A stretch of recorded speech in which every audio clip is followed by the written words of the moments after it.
रसानाम् अर्धसङ्घानां रसानां छन्दसामपि मङ्गलानां च कर्तारो वन्दे वाणी विनायकौ मूकं करोति वाचालं पङ्गुलङ्घ्यते गिरिं यत्कृपातमहं वन्दे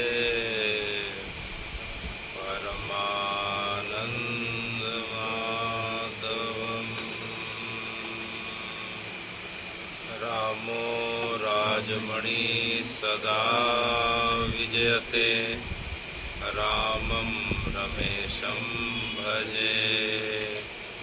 रामेणाभिहिता निशाचरचमौ रामाय तस्मै नमः। रामात् नास्ति परायणं परतरम् रामस्य दासोऽहम्। रामे चित्लया सदा भवतु भो मे राम उद्धारय। राम रामेति रामेति रमे रामे मनोरमे सहस्रनाम ततुल्यं श्रीराम नामं वरानने। अतुलित बलधामं हेमशैलाभदेहं तनुजवन कृशानां ज्ञानिनाम् अग्रगण्यं सकलगुणनिधानां वानराणामधीशं रघुपति प्रियभक्तं वातजातं नमामि। वंशी विभूषितकरा नवनीरदावात् पीताम्बरारुणबिं फलाधरोष्ठात् पूर्णेन्दु सुन्दरमुखारविन्दनेत्रात् कृष्णापरं किमपि तत्त्वम् अहं न जाने। कृष्णापरं किमपि तत्त्वम् अहं न जाने।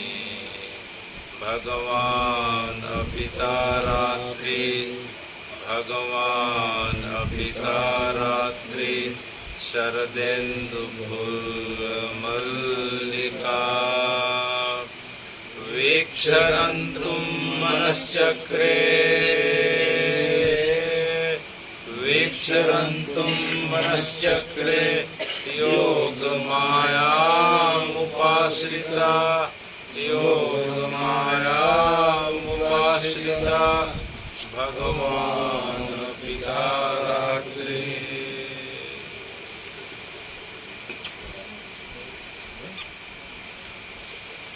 हे भगवान,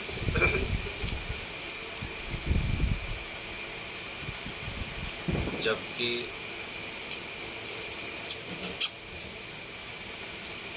इस वर्तमान के ब्रह्मांड को बने 1,93,58,531 वर्ष बीत चुके हैं। इस बीते हुए समय में अनेक बार सतयुग, त्रेतायुग, द्वापर और कलयुग का आना और जाना हो चुका है।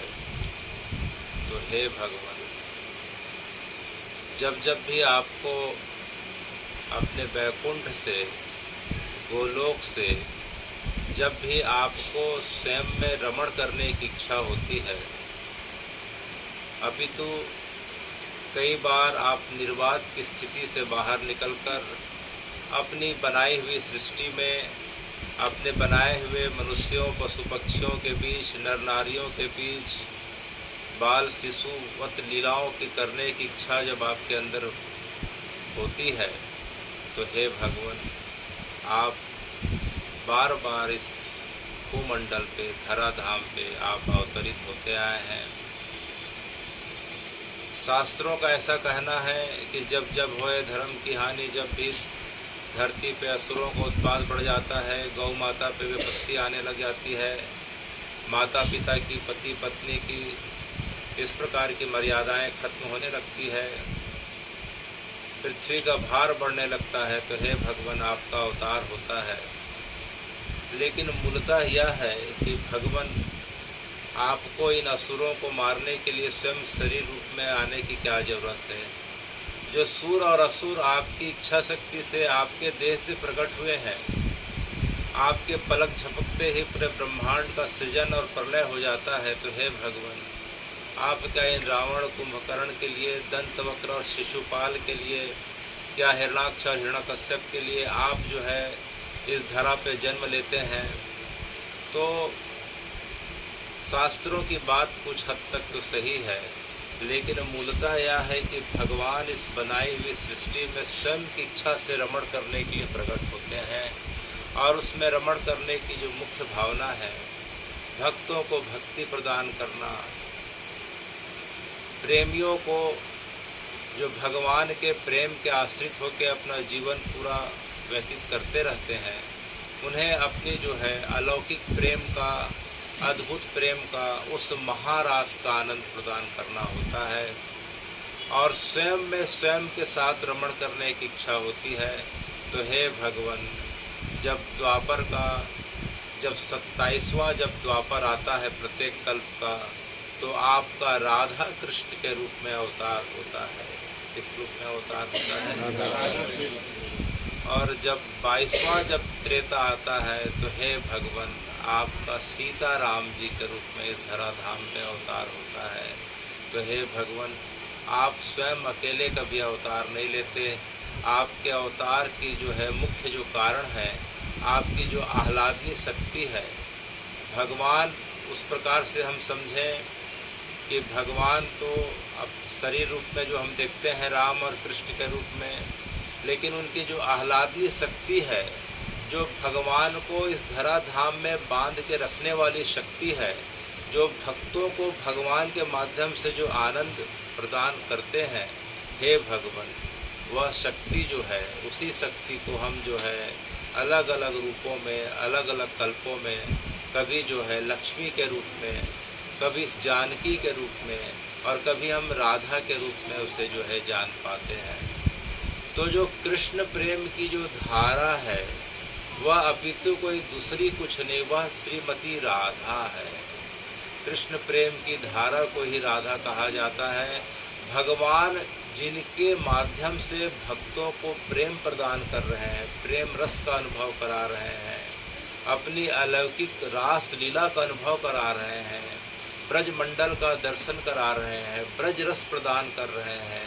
हे भगवान, वह शक्ति और कोई दूसरी नहीं, उस शक्ति का नाम राधा है। तो हे भगवान, राधा और कृष्ण में मूलतः कोई अंतर नहीं है। इसलिए शास्त्रों के हिसाब से हम देखें तो राधा और कृष्ण का विवाह अलौकिक विवाह बताया गया है, सांसारिक विवाह नहीं बताया गया है। राधा कृष्ण का विवाह भांडीर वन में, यमुना जी के पल्ली पार के उस पार जाए तो भांडीर वन नाम की जगह है, उस जगह पे ब्रह्मा जी ने विवाह संपन्न कराया था। वह विवाह अलौकिक था, क्योंकि भगवान से भगवान की उत्पत्ति अर्थात जो है कृष्ण से ही राधा की उत्पत्ति हुई है। तो आदमी स्वयं के साथ विवाह कैसे कर सकता है? हाँ, स्वयं के साथ रमण कर सकता है। वह किस प्रकार से रमण कर सकता है? जिस प्रकार से हम जो है शीशे के सामने, आईने के सामने खड़े होते हैं, दर्पण के सामने खड़े होते हैं, तो हमें अपना प्रतिबिंब दिखाई पड़ता है, तो हम अपने प्रतिबिंब को देख के खुश हो जाते हैं। कभी प्रतिबिंब को देख के निराश हो जाते हैं, कभी चेहरा अच्छा दिखता है तो मन में प्रसन्नता का भाव आ जाता है। तो उस प्रतिबिंब को देख के हमारे अंदर जो है भावनाएं उत्पन्न होती है, और उन भावनाओं के अनुरूप जो है हम विभिन्न क्रियाओं को करते हैं। जैसे हम कंघी करने की क्रिया करते हैं, महिलाएं अपने आप को सजाने की क्रिया करती हैं, बालिकाएं अपने आप को जो है सुंदर वस्त्र और आभूषण से सजाने का उपक्रम करती हैं। तो स्वयं से स्वयं में रमण करने की यह क्रिया बताई गई है। जिस प्रकार से हम दर्पण के सामने खड़े होकर हमारी भावनाएं और भावनाओं के अनुरूप हम क्रिया को करने लगते हैं, तो यह स्वयं से स्वयं में रमण करने की क्रिया है। इसलिए हे भगवान, राधा जी आपकी शक्ति का अंश है, वह कहीं दूसरे माध्यम से प्रकट नहीं हुई है। उनकी उत्पत्ति का हेतु तो आप ही हैं। तो यह कथा कब की आ रही है? जब एक बार दैत्य और जो है देवताओं के बीच समुद्र मंथन की जब क्रिया हो रही थी, तो समुद्र मंथन से अनेकों अनेक रत्न उत्पन्न हुए थे। उसमें जो है आखिरी में विष्णु जी जो है स्वयं नारायण मोहिनी रूप धारण करके आए थे, और अमृत को उन्होंने अपने हाथ में रख लिया था। तो भगवान के उस मोहिनी रूप को देख के श्री हरि नारायण गोविंद जो है स्त्री का रूप, जिसे मोहिनी का स्वरूप कहा गया है, मोहिनी का नाम दिया गया है, मोहिनी का रूप धारण करके आए थे, और उस मोहिनी के रूप में जो है देवताओं को अमृत चखा रहे थे। तो उस मोहिनी के स्वरूप को देख के वहाँ उपस्थित जो हैं ब्रह्मा जी हैं, महादेव हैं, अनेकों अनेक देवता हैं, सभी के अंदर में जो है आपको पाने की इच्छा हो गई, आपको अपना बनाने की इच्छा हो गई। सभी के अंदर कामनाओं ने घर कर लिया था, और मोहिनी अर्थात श्री हरि इस चीज़ को देख रहे थे और समझ गए थे कि इनके अंदर मन में मैल आ गया है मेरे स्वरूप को देख के। लेकिन इतनी सभा के बीच मात्र एक व्यक्ति ऐसा बैठा हुआ था जिसे मोहिनी के स्वरूप को देख के ऐसा लग रहा था, आहा कितना स्वरूप अच्छा है, काश यह मेरी पुत्री होती, काश यह मेरी कन्या होती, तो इसे मैं गोद में खिलाया करता, इसे जो है विभिन्न वस्त्रों से इसे जो है सजाया करता, विभिन्न अलंकारों से, विभिन्न आभूषणों से जो है इसका श्रृंगार किया करता, इसकी बाल लीलाओं का आनंद लिया करता, इसे गोद में पाया करता, इसे पीठ में जो है घुमाया करता। तो अनेक प्रकार की भावनाओं से युक्त होकर सूर्य ने उस मोहिनी के प्रति कन्या भाव को रखा। किस भाव को रखा? कन्या भाव को रखा। तो जब मोहिनी का अवतार का समय जब पूरा हुआ, तो भगवान ने सूर्य देवता को बुला के कहा कि हे सूर्य, मैं तुम्हारी भावना से अत्यंत प्रसन्न हूँ। यहाँ जितने भी लोग थे सबके अंदर जो है मन के अंदर विकार आ गया था, लेकिन तुम ऐसे हो जो तुम मुझे पुत्री रूप में पाना चाहते हो, तो बताओ तुम्हें मैं क्या आशीर्वाद दूँ। तो सूर्य ने कहा कि भगवान, मैं जिस रूप में आपको पाने की आकांक्षा कर रहा था, आप मेरे घर उसी रूप में आने की कृपा करें। तो भगवान ने कहा, देखो सूर्य सतयुग समय है। कौन सा समय है? सतयुग का समय है। जब आने वाले समय में जब जो है त्रेता आएगा, तो तुम्हारा अवतार जो है सुग्रीव के रूप में होगा। किसके रूप में होगा? सुग्रीव के रूप में होगा। उसके पश्चात जब लीला पूरी हो जाएगी, तो हे सूर्य, जब द्वापर का समय आएगा, तो मैं तुम्हारे घर जो है कन्या रूप में आऊँगा, और तुम्हारे मन की जितनी मनोकामनाएं हैं कन्या के से संबंधित, उस तुम्हारी जो है मनोकामनाओं को मैं पूरा करूँगा। तो हे भगवान, वही सूर्य जो है जिन्होंने मोहिनी से अर्थात श्री हरि से अवतार के समय जब यह वचन लिया था, वही सूर्य देवता, वही सूर्य भगवान जो है आज जो है बरसाने में वृषभानु के रूप में प्रकट हुए हैं। किसके रूप में? और उनकी पत्नी जो है कृतिका जो है, उनकी पत्नी जो है आई है। और वृषभानु और कृतिका कहाँ के राजा हैं? बरसाने के राजा हैं। तो शास्त्रों में किसी किसी कल्प में वर्णन आता है कि वृषभानु जो है शुरू में जो है रावल में रहा करते थे, जो गोकुल के पास महावन के पास नाम की जगह है, कुछ किलोमीटर आगे जाते हैं तो। और कई शास्त्रों में वर्णन आता है कि जो है वृषभानु जो है बरसाने के जो राजा हुआ करते थे। उनका जो है मूल नाम जो है बरसाना जो है श्री जी की कृपा के कारण बना है कि जहाँ श्री जी की 24 घंटे दिन रात सातों दिन 24 घंटे अनंत काल से जो है प्रेम की बरसात हो रही हो, जहाँ जो है केवल और केवल जो है प्रेम की वर्षा जहाँ हो रही हो, तो उस जगह का नाम क्या पड़ गया? बरसाना पड़ गया। लेकिन मूल नाम उस जगह का वृषभानुपुर है। क्या है? वृषभानुपुर। क्यों? क्योंकि इनके पिता के नाम से इस जगह का नाम पड़ा। इनके पिता सूर्य के अवतार हैं और उनकी पत्नी कृतिका है। और दोनों की जब संतान नहीं हुई तो उन्होंने भगवान से बहुत निवेदन किया, बहुत प्रार्थना करी, ऋषि मुनि साधु संतों का संग किया, सत्संग का आश्रय लिया। और उसका परिणाम यह हुआ कि आज ही के दिन अर्थात जो है द्वापर में भादो मास की शुक्ल पक्ष की अष्टमी के दिन जो है प्रातः 4:40। क्या समय था? 4:40। प्रातः 4:40 जो है वृषभानु और कृतिका के यहाँ श्री जी का प्रागट्य हुआ था। तो हे श्री जी, आपका प्रागट्य जो है समय बड़ा विचित्र सा लग रहा है। श्री हरि जब राम जी के रूप में आते हैं तो दोपहर को 12 बजे प्रकट होते हैं, और कृष्ण के रूप में आते हैं तो मध्य रात्रि को 12 बजे प्रकट होते हैं। तो हे श्री जी, आप जो है 4:40 जो है भोर के समय प्रकट हो रही हैं, इस धराधाम पे आ रही हैं। इस अवतार का हेतु क्या है? इसका मतलब क्या है? तब नारद जी ने कहा, देखो भाई, राम जी दोपहर को 12 बजे आए तो बोले कि राम जी पूरे ऊर्जा के स्रोत हैं। दोपहर को सूर्य 12 बजे निकलता है तो राम जी के आने से पूरे ब्रह्मांड में शक्ति का संचार हो गया, पूरे लोग ऊर्जा से ओतप्रोत हो गए। राम जी की करुणा से जो है पूरे पृथ्वी पे पुनः धर्म की स्थापना हो गई। तो राम जी जो है ऊर्जा के प्रतीक हैं, सूर्यवंशी हैं, इसलिए जो है सूर्य के सम्मान में दोपहर को 12 बजे आ रहे हैं, क्योंकि सूर्य का प्रचंड वेग दोपहर को 12 बजे रहता है और सबसे ज़्यादा ओज जो है और तेज जो है दोपहर को 12 बजे रहता है, इसलिए राम जी 12 बजे आ रहे हैं। और भगवान कृष्ण रात को गहन रात्रि को 12 बजे आ रहे हैं। अर्थात जो है व्यक्ति के जीवन में कितनी जो है कठिनाइयों की, तकलीफ़ों की अंधेरी रात हो, उस समय कोई भगवान को स्मरण करे तो भगवान जो है अंधेरी रात को चीरते हुए प्रकट हो जाते हैं। जिस प्रकार जो है अंधेरी रात हो लेकिन उनके बीच अगर चंद्रमा प्रकट हो जाए तो जो है चंद्रमा की रोशनी से पूरी रात्रि जो है झिलमिलाने लग जाती है। उसी प्रकार जो है हे भगवान, आपका कृष्ण रूप में मध्य रात्रि का अवतार हुआ।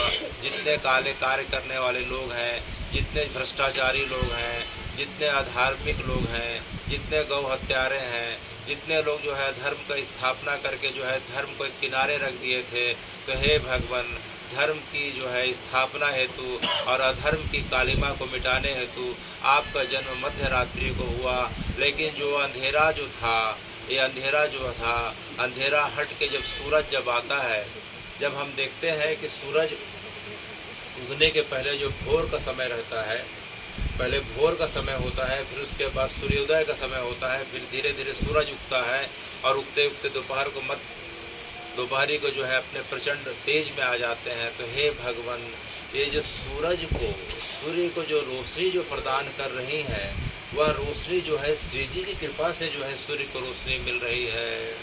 क्योंकि सूर्य प्रकट होने के पहले तो हम देखते हैं कि पीले रंग के थे, उसके पहले जो है लाल रंग के हुए, उसके पहले गुलाबी रंग के थे। लेकिन हे भगवान, ये तीनों रंग जो है, तीनों रंग की जो है देने वाली जो है वह श्री जी है। वह श्री जी जो है दोपहर के मध्य दोपहरी के पहले और मध्य रात्रि के पहले आप इसलिए आ रही हैं ताकि सूर्य का जो ताप जो है वह आपसे ही मिल रहा है, और जो है चंद्रमा की जो रोशनी भी जो है आपसे ही जो है मिल रही है। तो हे श्री जी, आपका प्रागट इन दोनों के पूर्व होता है और प्रातः 4:40 को होता है। वृषभानु और कृतिका के यहाँ होता है। उनके माता पिता कौन है? और जगह कौन सी है? बरसाने। बरसाने का पुराना नाम क्या है? वृषभानुपुर। और उसके बाद श्री जी के प्रकट होने के बाद उसका नाम क्या पड़ गया? बाद में बरसाना पड़ गया। क्योंकि श्री जी जो है अपने भक्तों पे अहैतिक कृपा, अकारण कृपा कर रही हैं। बरसाने क्षेत्र में कोई भी अगर चला जाता है तो पहला बात वह भूखा नहीं रहता। श्री जी किसी न किसी रूप में उसे आके भोजन करा देती हैं। वह व्यक्ति निराश्रित नहीं रहता। उसके रुकने, खाने पीने, सोने की व्यवस्था श्री जी जो है खुद अपने जिम्मे में लेकर स्वयं पूरा करती हैं। और एक दिन श्री जी जो है उसे अपनी जो है दिव्य स्वरूप का दर्शन करा देती हैं। अकारण कृपा करने वाली श्री जी जो है वह आज ही के दिन शुक्ल पक्ष भादो अष्टमी के दिन जो है आपका प्रागट हुआ था। और आपके प्रागट के कुछ समय आगे पीछे देखें तो आपके साथ हमेशा अष्ट सखियाँ रहती हैं। कितनी सखियाँ रहती हैं? अष्ट सखियों का भी आविर्भाव जो है आपके आगे पीछे हुआ है। ये अष्ट सखियाँ जो हैं आपका ही स्वरूप हैं। आपने अपने स्वयं के कला के विस्तार के लिए जो है अपने अष्ट सखियों को प्रकट किया, जो ललिता, विशाखा, चित्ररेखा, चित्रा, तुंग विद्या, इंदु विद्या, रंग देवी, सुदेवी के रूप में जगत में विख्यात हैं। तो अष्ट सखियों की जगह भी जो है बरसाने से जो है करीब 10 से 12 किलोमीटर के आसपास जो है सब सखियों का भी निवास बताया गया है। तो हे श्री जी, इस प्रकार से आप जो है प्रकट होती हैं। प्रकट होने के बाद जो है वृषभानु और कृतिका के जो है आनंद का ठिकाना नहीं रहता। लेकिन कुछ दिनों में देखते हैं कि 24 घंटे बीत गए, 48 घंटे बीत गए, आपने अपने आँखों को नहीं खोला था। किसको नहीं खोला था? आँखों। आपकी पलकें खुल नहीं पा रही थी। आपने बड़े प्रयत्न करे, बहुत प्रकार से जो है आपने वैद्यों को बुलाया, आपने जो है अनेकों प्रकार से उपाय करे वृषभानु ने, लेकिन फिर भी जो है श्री जी का जो है आँखों का पलक नहीं खुल पाया। यह देख के जो है वृषभानु बाबा बड़े निराश हो गए थे। यह समाचार जब पता चला नारद जी को कि जो है श्री जी का आगमन हो चुका है तो उनके दर्शन की इच्छा हुई। और नारद जी जो है उस जगह पे आ जाते हैं, वृषभानु से मिलते हैं और बताते हैं कि जो है मुझे श्री जी का दर्शन करना है। तो वृषभानु बड़े उदास हुए रहते हैं और बोलते हैं कि नारद जी आप दर्शन करके आपको उतनी खुशी का अनुभव नहीं होगा। बोले क्यों? क्योंकि हमारी लाली का तो प्रागट हो गया है लेकिन वह आँख नहीं खोल रही है। तो नारद जी ने कहा कोई बात नहीं, कोई बात नहीं, आप मुझे जो है एक बार दर्शन का मौका दो। तो नारद जी को उन्होंने दर्शन का जी लिए। जिस कमरे में लाली अर्थात श्री जी जो है पालने में सोई थी, नारद जी वहाँ उस दर्शन के लिए पहुँच गए। नारद जी ने कहा सब कमरे के बाहर चले जाएं और दरवाजे को जो है बाहर से बंद कर दें, खिड़कियों को बंद कर दें। तब नारद जी ने श्री जी को देखा तो उन्हें समझ में आ गया कि साक्षात जो है लक्ष्मी जी का अवतार जो है भगवान का स्वरूप का अवतार जो है श्री जी के रूप में हो चुका है। उन्होंने बहुत प्रकार से उन्हें जो है श्लोक सुना के उनका जो है मंगलाचरण किया, लेकिन श्री जी की लाली की आंखें नहीं खुली। तब नारद जी को समझ में आ गया कि लाली की आंख कैसे खुलेगी। तब लाली के पास जो है कान में जाके जो है धीरे से जो है उन्होंने कहा कि हे मदन मोहन मोहनी, हे ब्रजेश्वरी, हे रास रासेश्वरी। इस प्रकार से जो है जैसे नारद जी ने इन शब्दों का उच्चारण किया तत्काल ही जो है श्री जी की आंखें खुल जाती हैं और आंखों से जो है नारद जी को जो है निहारने लग जाती हैं। नारद जी को देख के खुशी का ठिकाना नहीं रहा। तभी उस कमरे में दिव्य प्रकाश हो गया। देखते देखते जो है श्री जी के सखियों का आविर्भाव हो गया। इधर ललिता, विशाखा, चित्रा, चित्ररेखा है, उधर तुंग विद्या, इंदु विद्या, भूदेवी, सुदेवी हैं। इस प्रकार से जो है अष्ट सखियों ने श्री जी को घेर के रखा था और उनके मध्य नारद जी श्री जी का दर्शन कर रहे थे। तब सखियों ने ललिता ने कहा कि हे नारद जी आपने दर्शन पा लिया हमारे श्री जी के? बोले हाँ। बोले ऐसे दर्शन नहीं दे रही थी, ऐसे आंखें नहीं खोल रही थी, लेकिन जैसे ही मदन मोहन मोहनी कहा तो उन्होंने जो है अपने आँखों को खोल लिया। तो बोले क्यों ना हो, आखिर जो है कृष्ण का हमारे जो है लाला का जन्म हो चुका है और वो जो है लाला के मन को हरने के लिए इनका जन्म हुआ है, उनकी लीला का विलास करने के लिए इनका जन्म हुआ है। तो जैसे ही आपने हमारे लाला का नाम लिया तो इनकी आंखें खुल गई। अब आप तत्काल यहाँ से चले जाइए, अब इनके नेत्र पुनः बंद होने वाले हैं। तो नारद जी को सुन के बड़ा दुख हुआ। बोले इनके नेत्र पुनः बंद हो जाएंगे? बोले हाँ, इनके नेत्र पुनः बंद हो जाएंगे। तब नारद जी को जाने की इच्छा नहीं हो रही थी। तब श्री जी ने उन्हें जो है अपने जो है उस स्वरूप में दर्शन दिया और श्री जी ने कहा कि हे नारद जी, आपने मेरे स्वरूप का दर्शन पाया है, बताइए आपको मैं क्या आशीर्वाद दूं। तो नारद जी ने कहा कि हे भगवान, हे श्री जी, मैंने जीवन भर जो है आप ही के भक्ति और नाम का प्रचार किया है। मुझ पर अगर आपकी कृपा है तो मुझे जो है गोपी के रूप में जो है बरसाना वास प्रदान कर दीजिए। तब श्री जी ने उन्हें जो है नारदी गोपी बना के जो है अपने रास मंडल में प्रवेश कराया। कौन सा गोपी? नारदी। नारद से क्या गोपी बन जाते हैं? नारदी। जिस प्रकार से भगवान शंकर महादेव ब्रजमंडल में कौन सी गोपी हैं? गोपेश्वर महादेव के रूप में वहाँ विराजते हैं। और जो है महाराष्ट्र में उनका नाम क्या है? हमने सुना था महाराष्ट्र में उनके त्रिनेत्रों के नाम से उनका एक नाम है कि क्या नाम है? त्रिलोचना सखी। त्रिलोचना सखी। ये हम किसकी कथा में सुन रहे थे? ये हमने सुना था नरसिंह मेहता जी की कथा। नरसिंह भाई की कथा में हम सुन रहे थे कि जो है महादेव ने स्वयं जो है त्रिलोचना सखी का रूप धारण किया और नरसिंह भाई को मसाल की सेवा दी और उसे भी जो है गोपी का स्वरूप धारण कराया।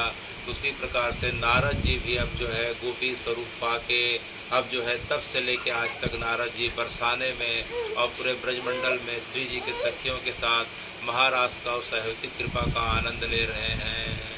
नारद जी चले जाते हैं, उसके पश्चात पुनः श्री जी की जो है आंखें बंद हो जाती हैं। यह देख के वृषभानु बाबा का मन बड़ा व्यथित हो जाता है। देखते देखते जो है छठी का दिन आ गया। कौन सा दिन आ गया? छठी का दिन आ गया। छठी का दिन का समाचार पता चलते ही इधर जो है गोकुल से नंद बाबा हमारे लाला को लेके जो है कहाँ आते हैं? वृषभानुपुर अर्थात बरसाने आते हैं। तो आज जो है भगवान भी आज 7 दिन के हो गए हैं। भगवान जो है श्री जी से 7 दिन बड़े हैं, 15 दिन बड़े हैं। तो जो है भगवान के प्रकट होने के 15 दिन बाद श्री जी का प्रागट हुआ। तो श्री जी के प्रागट होने के पश्चात जो है जैसे ही खबर नंदगांव को जाती है कि जो है श्री जी का वृषभानु जी के यहाँ जो है लाली ने जन्म लिया, लेकिन जो है सब कुछ अच्छा है लेकिन उनकी आंखें नहीं खुल पा रही है। तो नंद बाबा यशोदा मैया जो है भगवान को लेके बरसाने आते हैं और जो है भगवान का दर्शन इस प्रकार से होता है कि पहले नंद बाबा ने दर्शन किया, यशोदा मैया ने दर्शन किया, दोनों ने दर्शन किया। उसके बाद कमरे के बाहर चले गए। उसके पश्चात जो है एक जो है पालकी को, एक जो है पालना को श्री जी के बगल में लगा दिया गया। वहाँ जो है भगवान को लेटा दिया गया और कमरे के बाहर जो है नंद बाबा और जो है वृषभानु और यशोदा मैया और कृतिका आपस में बात करने लग गए कि देखो देखो आपके हलाला ने जन्म लिया, आपको बधाई हो, आपके हलाली ने जन्म लिया। तो इस प्रकार से दोनों एक दूसरे को बधाई दे रहे हैं, मंगल गीत गा रहे हैं, मंगल बातें हो रही हैं। इधर कमरे में जो है भगवान ने जैसे ही करवट लिया, करवट लेके लाली को देखा और अपना दाहिना हाथ को जो है बढ़ाते हुए जो है श्री जी के आँखों के ऊपर रख दिया। जैसे ही श्री जी के आँखों पे भगवान के हाथ का स्पर्श हुआ, श्री जी किलकारी मार के हंसने लग गई और भगवान ने जैसे ही अपने दोनों कोमल कोमल हाथों को उठाया, श्री जी की आँखें खुल जाती हैं। तब से लेके वह दिन आज तक जो है श्री जी की जो है नेत्र जो है कभी पूरी तरीके से बंद नहीं हुई। वे जगत में भक्तों को देखने के लिए, हम भक्तों पे सब पे कृपा करने के लिए हमेशा आंखें खोल के रखती हैं कि कब कौन सा भक्त किस स्थिति में आ जाए, कब संसार का ठुकराया हुआ दुत्कारा हुआ कौन भक्त आ जाए, कौन संसार सागर में पड़ा हुआ घिरा हुआ भक्त आ जाए, कब जो है मेरे प्रेम में इस प्रकार से पागल मेरा भक्त आ जाए, किस प्रकार से जो है अपने भक्तों को आनंद प्रदान करूं, किस प्रकार से उनके कष्टों को दूर करूं। इसी भावना के साथ श्री जी हर समय अपने भक्तों को निहारते हुए जो है बरसाने में हमेशा हमेशा के लिए जो है आज तक जो है इस अवस्था पे खड़ी हैं और हम सबको जो है तब से लेकर प्रतीक्षा कर रही हैं कि कब मेरे भक्त आएंगे, कब मैं उनके ऊपर अहौतिक कृपा करूंगी।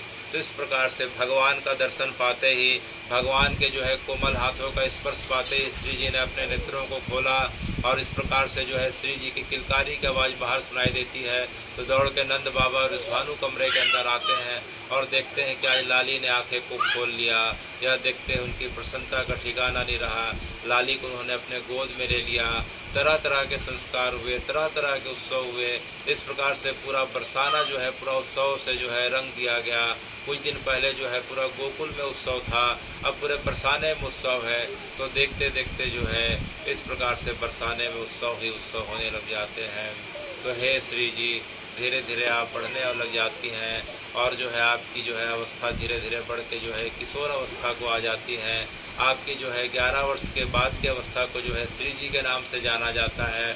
आप इस अवस्था में जो है पूरे बरसाने में अनेकों अनेक लीला करी हैं। आपकी लीला स्थली जो है बरसाना कहलाती है। तो हे श्री जी, इस बरसाने में जो है आपकी जो लीला स्थली है उसमें से जो है कौन कौन सी चीज़ें जो है आपको सबसे ज़्यादा प्रिय है। तो बरसाने की अगर बात की जाए तो यह बरसाना कोई साधारण जगह नहीं बताई जाती है। यह पूरा का पूरा बरसाना जो है, पूरा का पूरा बरसाना जो है उसे ब्रह्म पर्वत कहा जाता है। क्या कहा जाता है? ब्रह्मा जी के मन में एक बार इच्छा हुई कि जो है भगवान के मैं उस आह्लादनी शक्ति के स्वरूप का दर्शन करूं। भगवान के उस स्वरूप का तो मैंने राम के रूप में, कृष्ण के रूप में, विष्णु के रूप में, और जो है अनेकों अनेक भगवान के जो अवतार हुए हैं, आवेश अवतार जो हुए हैं, भगवान के नरसिंह अवतार और अनेकों अनेक अवतार जो हुए हैं, मैं तो दर्शन कर चुका हूँ। लेकिन भगवान के अवतार को जिससे शक्ति मिलती है, भगवान अपने अवतार में जिसकी शक्ति से अवतार के लीला के कार्यों को पूरा करते हैं, तो उसमें जो है उसका अंश का, उस स्वरूप का दर्शन करना चाहता हूँ। तो ब्रह्मा जी ने जो है बहुत कठोर तपस्या करी। तो श्री हरि ने कहा कि हे ब्रह्मा जी, आने वाले समय में द्वापर में जो है मेरा जो है युगल अवतार होगा, राधा और कृष्ण के रूप में होगा। कृष्ण के रूप में जो है मैं गोकुल में 2 वर्ष की अवस्था तक रहूँगा, फिर वृंदावन आ जाऊँगा, और जो है जो दूसरा जो मेरी आह्लादनी शक्ति का जो अवतार होगा वह बरसाने में होगा। तो ब्रह्मा जी ने कहा कि हे भगवान, मुझे जो है श्री जी का, राधा जी का उस स्वरूप का दर्शन करना है, तो मुझे जो है उस पर ऐसी कृपा करें कि मैं राधा जी की पूरी बाल लीलाओं का दर्शन कर सकूं। तो श्री हरि ने कहा कि ठीक है, आप जाके उस जगह पे पर्वत के रूप में जो है स्थिर हो जाइए, और कुछ समय के पश्चात जो है मेरा आह्लादनी शक्ति जो राधा रहेगी, मेरी जो है पूरी बचपन की बाल लीलाओं का जो है आप उस जगह पे राधा के स्वरूप में दर्शन कर सकेंगे। तब से ब्रह्मा जी सतयुग के समय से उस जगह पे आके जो है ब्रह्म पर्वत पे आके स्थिर हो गए। वो पूरा का पूरा बरसाना जो है ब्रह्म पर्वत कहलाता है, जहाँ जो है श्री जी का प्रागट्य, श्री जी की तब से लेकर आज तक की लीला हो रही है। उस ब्रह्म पर्वत के जो है उस क्षेत्र को 5 भागों में बांटा गया है। कितने भागों में? 5 भागों में बांटा गया है। पहला भाग है वृषभानुगढ़, जहाँ वृषभानु जी का महल था, वृषभानुगढ़। दूसरा है दानगढ़, तीसरा है मानगढ़, चौथा है विलासगढ़। तो इस प्रकार से जो है पूरे के पूरे बरसाने क्षेत्र में जो दर्शन के क्षेत्र हैं, दानगढ़, मानगढ़, विलासगढ़, वृषभानुगढ़, इन जगहों का जो है हमें जाके दर्शन करना चाहिए। तो हे भगवान, ये अलग अलग जगहों का नाम किस प्रकार से है? वृषभानुपुर, वृषभानुगढ़ में जो है श्री जी का प्रागट्य हुआ। दानगढ़ में जो है भगवान की लीलाएं होती थी। भगवान दान घाटी में जो है लीलाओं को करते थे। भगवान जो है गोपियाँ जब मटके में दही मक्खन दूध लेके जब मथुरा बेचने के लिए जाया करती थी, तो भगवान इस दान घाटी पे खड़े होकर गोपियों से टैक्स लिया करते थे। जब वे पैसा नहीं दे पाती थी तो उनका दूध माखन छीन लिया करते थे, और दूध माखन भी देने से मना करती थी तो जो है गोपियों के मटकी को तोड़ दिया करते थे। तो भगवान इस जगह पे टैक्स वसूला करते थे। तो हे भगवान, हमने सुना है कि आप और कई जगह टैक्स लिया करते थे। तो भगवान ने हंसते हुए कहा, देखो भाई, बरसाना में टैक्स लेना मुझे सबसे अच्छा लगता था, कर लेना अच्छा लगता था, दान लेना अच्छा लगता था। इसके बाद जो है भगवान जो है गिरिराज जी के पास जो है दान घाटी है। क्या घाटी है? दान घाटी। गिरिराज जी की परिक्रमा भी वहाँ से प्रारंभ होती है। भगवान उस जगह पे जो है दान घाटी पे दान लिया करते थे। और तीसरा वृंदावन में बंसीवट है। कौन सा जगह है? बंसीवट में भगवान दान लिया करते थे। तो भगवान 3 जगह दान लिया करते थे, बरसाने में, दानगढ़ में, गिरिराज जी के पास दान घाटी में, और तीसरा बंसीवट में। तो पहले वृषभानुगढ़ हो गया, फिर दानगढ़ हो गया जहाँ भगवान जो है दान लिया करते थे। तीसरा हो गया मानगढ़। क्या हो गया? मानगढ़ वह जगह है जहाँ श्री जी अक्सर जो है भगवान से रूठ के मान करके बैठ दिया करती थी। आज भी मानगढ़ के अंदर हम जाते हैं तो गुफा के अंदर श्री जी का जो है विग्रह दिखाई पड़ता है। वह गुफा जो है इस प्रकार से है कि श्री जी को एक बार भगवान से मान हो गया, अर्थात श्री जी भगवान से रुष्ट हो गए, नाराज हो गए, तो इस जगह पे जाके मान करके बैठ जाती हैं पत्थर की शिला पे। भगवान उस जगह पे आके श्री जी को मनाते हैं, बहुत मनाते हैं, और आखिरी में जो है उनके चरणों में अपने शीश को रख के निवेदन करते हैं। तब श्री जी का मान का जो है भंग होता है। तो यह इस बात की घटना को जो है आज से 800 वर्ष पूर्व जो है जयदेव गोस्वामी ने अपनी जो है रचना में लिखा है। जयदेव गोस्वामी के बारे में हम सुनते हैं कि उनकी रचना को रोज़ जो है मध्य रात्रि को शयन आरती में कहाँ सुनाया जाता है? जगन्नाथपुरी में। जगन्नाथ जी को शयन आरती में कौन सा पद सुनाया जाता है? गीत गोविंद का। तो गीत गोविंद का जो है एक श्लोक जो आता है आखिरी में कि भगवान जो है राधा जी से मान को हम मिटाने के लिए उनके चरणों में शीश नवा के उनसे जो है बार बार निवेदन करते हैं। तो यह जगह मानगढ़ की है। कौन सी जगह है? मानगढ़ की है। मानगढ़, दानगढ़, विलासगढ़। विलासगढ़ वो जगह है बरसाने में जहाँ जुगल का अर्थात राधा और कृष्ण की जो है प्रेम भरी अनेकों अनेक लीलाएँ हुई हैं। भगवान जो है श्री जी के साथ अनेकों अनेक लीलाओं को करे हैं। तो उनकी विलास लीला की स्थली जो है विलासगढ़ कहलाती है। तो जो है यह पूरा का पूरा ब्रह्मांचल पर्वत है। तो यह तो पर्वत दिखाई पड़ता है, यह जो है ब्रह्म पर्वत है। और जो दूसरे तरफ एक पर्वत दिखाई पड़ता है वह जो है विष्णु पर्वत है, हरि पर्वत है, ब्रह्म पर्वत और जो है हरि पर्वत के बीच में एक छोटी सी जो है गली दिखाई पड़ रही है। एक छोटी सी जगह दिखाई पड़ रही है, गली दिखाई पड़ रही है। उस गली को हम सांकरी गली कहते हैं। क्या कहते हैं? सांकरी गली कहते हैं। सांकरी गली इतनी सकरी जगह है कि एक बार में कोई व्यक्ति या तो आ सकता है या कोई व्यक्ति जा सकता है। आज भी कोई बरसाने में जाके इस चीज़ का दर्शन कर सकता है। इस जगह पे जो है गोपियाँ अपने सिर में मटके में दूध, दही, मक्खन, घी लेके मथुरा जाया करती थी। और भगवान अपने सखा तनसुख, मनसुख, श्रीदामा, विशाल, रसाल, तसाल, मकरंद, ये सब के साथ जो है भगवान जो है उन गोपियों का टैक्स लिया करते थे और जो है उनके मटकियों को फोड़ दिया करते थे। जब रोज़ रोज़ मटकी फोड़ने की घटना होने लग गई तो गोपियों ने जाके श्री जी से शिकायत करी। श्री जी ने कहा कि आज उनको जो है आज जो है रस्सी में बांध लो और उनकी चोटी को पेड़ से बांध देना। तब जो है भगवान ऊपर में जो है गुलेल लेके खड़े थे। तभी इधर ललिता, विशाखा, चित्रा, चित्ररेखा आ जाती हैं और भगवान को रस्सी से बांध लेती हैं और भगवान को ऊपर जो है पेड़ में बांध देती हैं और उनकी चोटी को पेड़ के उससे शाखा से बांध देती हैं। इधर मनसुखा को जो है बांध के उनकी चोटी को बांध देती हैं और दोपहर को 12 बजे तक उनकी खूब पिटाई की जाती है। मनसुखा चिल्लाता है कि अब भूख लग रही है, अब तो छोड़ दे, अब तो छोड़ दे। तब सब सखियाँ कहती हैं कि जब तक तेरा जो है साथी, तेरा जो है दोस्त जो है जब तक जो है श्री जी के चरणों में गिर के माफ़ी नहीं मांगेगा तब तक हम जो है नहीं छोड़ेंगी। और आज से कसम नहीं खाएगा कि जो है बार बार इस जगह पे आके हमें तंग नहीं करेगा, हमारी मटकियों को नहीं तोड़ेगा, तब तक नहीं छोड़ेंगी। तब जो है मनसुखा भगवान को चिल्लाता है कि तेरे चलते आज मैं फंस गया, तेरे चलते आज मैं दिन भर से भूखा हूँ, तेरे चलते इन गोपियों से मार खानी पड़ी, इतनी बेइज्जती जो कभी नहीं हुई, जो है जल्दी से तू मुझे जो है जल्दी से छुड़ा, मुझे जो है भोजन की व्यवस्था करा। तब भगवान मनसुखा की स्थिति देखते हुए जो है उनसे सब क्षमा याचना करते हैं और जो है उनसे वचन देते हैं कि आज से जो है उनकी मटकियों को नहीं तोड़ेंगे। तो हे भगवान, उस जगह पे आज भी जो है कृष्ण के हथेलियों के निशान हैं, उस जगह पे आज भी बांसुरी के निशान हैं, उस जगह पे आज भी मटकी फोड़ने की जो है आज भी जो है लीला होती है। राधाष्टमी के जो है राधाष्टमी के 3 दिन के बाद जो है उस जगह पे जो है सांकरी गली पे आज भी लीला देखी जा सकती है। आज भी अनेक भक्तों को भगवान जो है उसी स्वरूप में दर्शन देते हैं जिस स्वरूप में मटकी फोड़ने की लीला और उनको बांधने की लीला हुई थी। तो यह जगह जो है सांकरी गली है जिसे बरसाना में सांकरी खोर के नाम से जाना जाता है। उसी प्रकार से बरसाने में जो श्री जी का मंदिर है, मंदिर के पीछे एक बाग दिखाई पड़ रहा है, बाग में कुआं दिखाई पड़ रहा है।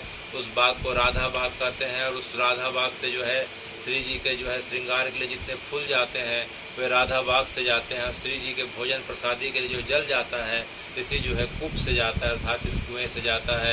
थोड़ा सा उसके आगे जाते हैं तो एक वन दिखाई पड़ रहा है, एक बड़ा सा उद्यान दिखाई पड़ रहा है। उस उद्यान का नाम गह्वर वन है। क्या नाम है?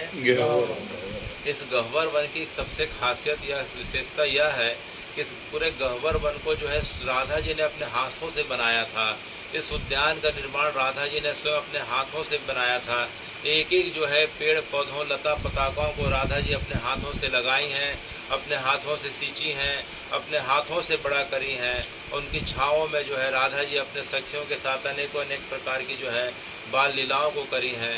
तो वह जगह जो है गह्वर वन कहलाता है। उसके बगल में बड़ा सा कुंड दिखाई पड़ रहा है, तो उस कुंड का नाम जो है पीली पोखर है। कौन सी पोखर है? पीली पोखर है। इसी जगह पे राधा जी जो है अपने एक बार जो है हल्दी हाथ शरीर में लगा था तो हल्दी को धोई थी, तो उससे जो है तब से लेकर आज तक जो है उस सरोवर का जल थोड़ा पीला रंग का दिखाई पड़ता है, जिसे पीली पोखर कहते हैं। तो गह्वर वन की एक एक लता पताका जो है श्री जी की जो है अंश मानी गई हैं। उस जगह पे भक्तों को आज भी श्री जी के अद्भुत दर्शन दिखाई पड़ते हैं, अद्भुत जो है लीलाओं के दर्शन दिखाई पड़ते हैं। तो गह्वर वन साधारण जगह नहीं है, श्री जी ने स्वयं अपने हाथों से इसका निर्माण किया था, इसे सींचा था। गह्वर वन के हम थोड़ा नीचे उतरते हैं तो एक सरोवर दिखाई पड़ रहा है, जिसे हम प्रेम सरोवर कहते हैं। क्या सरोवर कहते हैं? प्रेम सरोवर कहते हैं। इसी जगह पे जो है भगवान का श्री जी से प्रथम मिलन हुआ था, तो प्रथम मिलन के कारण जो है श्री जी के हृदय में और भगवान के हृदय में, दोनों के हृदय में एक दूसरे के लिए प्रेम का उत्पन्न हुआ था। तो इस जगह का नाम क्या पड़ गया? प्रेम सरोवर पड़ गया। जब भी होली का समय आता है और नंदगांव से जितने भी होली खेलने के जो है भगवान के सखा आते हैं, सबसे पहले प्रेम सरोवर में बैठ के भगवान को स्मरण करते हैं। उसके पश्चात जो है पीली पोखर जाते हैं, उसके पश्चात गह्वर वन में बैठ के कुछ खाते पीते हैं, उसके पश्चात बरसाने में श्री जी के मंदिर जाते हैं, उसके पश्चात आखिरी में जो है रंगीली गली जाते हैं। कौन सी गली? रंगीली गली वह जगह है, हम मीराबाई जी की कथा में सुने थे कि जो है इस जगह पे भगवान जो है नंदगांव से अपने सखाओं के साथ आते हैं, और जो है बरसाने में श्री जी अपनी सखियों के साथ इस जगह पे होली मिलन का महोत्सव होता है। तो जो है उस गली का नाम है रंगीली गली। तब से लेकर आज तक अभी तक जो है वह गली है, यथावत है। आज भी हम जाके उस जगह पे इस चीज़ का जो है इस भाव का अनुभव कर सकते हैं। रंगीली गली में भगवान के साथ जो है होली की लीलाओं का दर्शन कर सकते हैं, श्री जी के सखियों का दर्शन कर सकते हैं। तो इस प्रकार से जो है बरसाने के बारे में हम संक्षिप्त में सुन रहे हैं। और बरसाने के आसपास में श्री जी की 8 सखियाँ रहती हैं। कितनी सखियाँ रहती हैं? 8 सखियाँ रहती हैं। पहली सखी का नाम क्या है? ललिता, फिर विशाखा, फिर चित्ररेखा, फिर चित्रा, फिर तुंग विद्या, फिर इंदु देवी, फिर रंग देवी, फिर सुदेवी। तो हे भगवान, एक कोई सखियाँ कोई कपोल काल्पनिक पात्र नहीं है।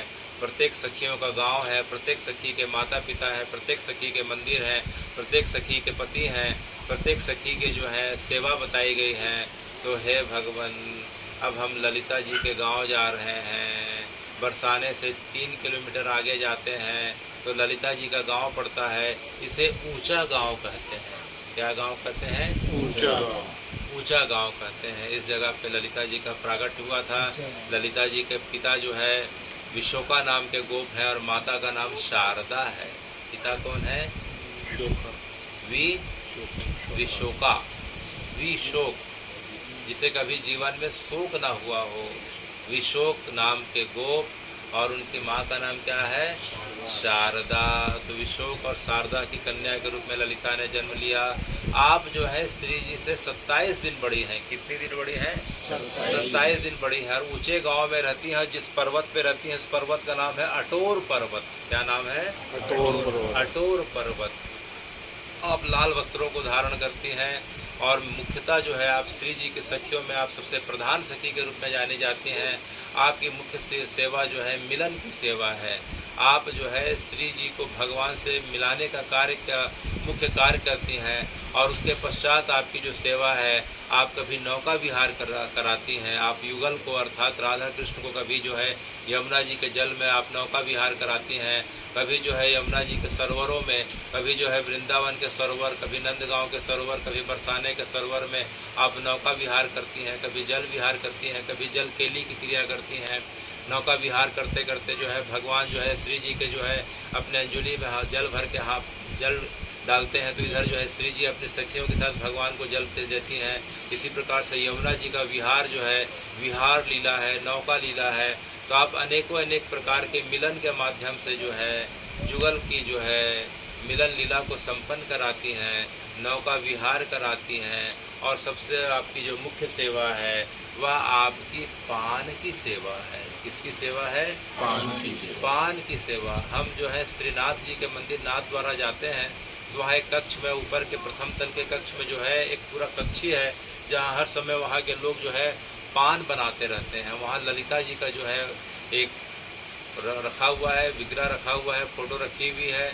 तो यह माना जाता है कि जो है ललिता जी का कार्य जो है पूरे ब्रजमंडल में वृंदावन और आसपास के जंगलों से प्रत्येक दिन और ऋतु के हिसाब से अलग अलग जो है पान के जो है पत्तों का चयन करके पान बनाना, और पान जो है ललिता जी जो है बना के और जब तक श्री जी को नहीं देती हैं, और श्री जी जब तक भगवान के मुंह में नहीं रखती हैं, तब तक भगवान की बांसुरी नहीं बजती, और बांसुरी जब तक नहीं बजती तब तक महारास का आरंभ नहीं होता। तो हे ललिते, आपकी कृपा कटाक्ष के कारण जो है महारास का प्रारंभ होता है, और जगत के जीवों को जो है महारास में, यहाँ तक कि महादेव को भी महारास में प्रवेश मिल पाता है। तो ललिता जी की जो है दूसरी मुख्य सेवा पान की सेवा है। किसकी सेवा है? पान को भगवान श्री जी जैसे ही अपने स्पर्श करती हैं और स्पर्श करके भगवान के मुख में रखती हैं, तो पान से जो रस निकलता है वह रस ना होके जो है अब अधर का अमृत हो गया, और अधरामृत जो है भगवान के शरीर के माध्यम से जो निकलता है वह बांसुरी के रूप में प्रकट होता है। और उस बांसुरी की आवाज़ को सुन के, उस रास की बांसुरी की आवाज़ को सुन के महादेव जो है 60,000 वर्षों की तपस्या में कैलाश में बैठे हुए थे, उनकी तपस्या बाधित हो जाती है, और वैसी की वैसी अवस्था पे आके जो है वृंदावन में आ जाते हैं। और हे ललिते, आपका जो है सबसे बड़ा श्रेय जो बताया जाता है कि आपने महादेव को भी गोपी का स्वरूप धारण कराया। किसे?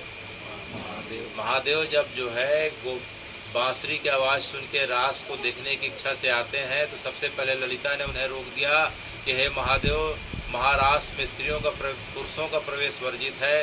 तो महादेव ने कहा कि ठीक है, मुझे स्त्री बना दो।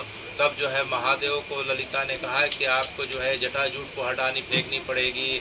आप ये गले में क्या सांपों की माला पहन के बैठे हो, इसको हटाओ, ये त्रिशूल को हटाओ, ये कमंडल को हटाओ, ये क्या क्या मृक्षाला को हटाओ। तो भगवान ने सबको जो है फेंका। तब श्री जी ने की कृपा से ललिता जी ने उन्हें गोपी का रूप धारण कराया, और त्रिलोचना गोपी के रूप में जो है महादेव जो है महारास में तब से लेकर आज तक प्रवेश पाके महारास का आनंद ले रहे हैं। तो यही ललिता जो है आज से 525 वर्ष पूर्व जो है स्वामी हरिदास वैष्णव के रूप में प्रकट हुई हैं। किसके रूप में प्रकट हुई हैं? हरिदास वैष्णव के रूप में प्रकट हुई हैं। क्योंकि राधा जी की जो सखियां हैं वे कभी शरीर को छोड़ के कभी गोलोक नहीं गई हैं। वे बार बार तब से लेके आज तक और अभी तक जो है किसी न किसी रूप में, कभी स्त्री रूप में, कभी पुरुष रूप में जन्म लेके जो है वही ब्रज रस का आस्वादन कर रही हैं और भक्तों का आस्वादन करा रही हैं।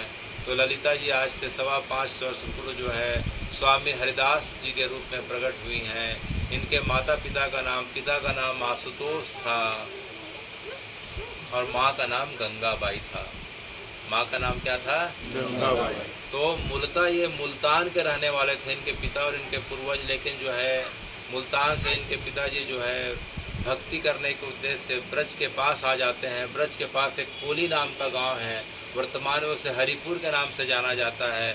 इस कोली गांव में आके बस गए।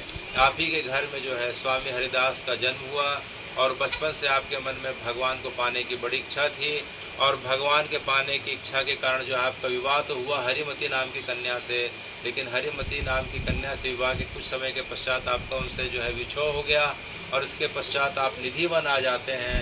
और पूरे के पूरे जीवन पर्यंत आपने निधि वन में रह के भगवान की सेवा करी और आपके तंबूरे की तान से जो है भगवान प्रसन्न होके आपको जो है बांके बिहारी के रूप में दर्शन देते हैं। किस रूप में? बांके बिहारी। वृंदावन में हम जाते हैं तो जो बांके बिहारी का विग्रह है वह प्रकट कहाँ हुआ है? निधि वन में।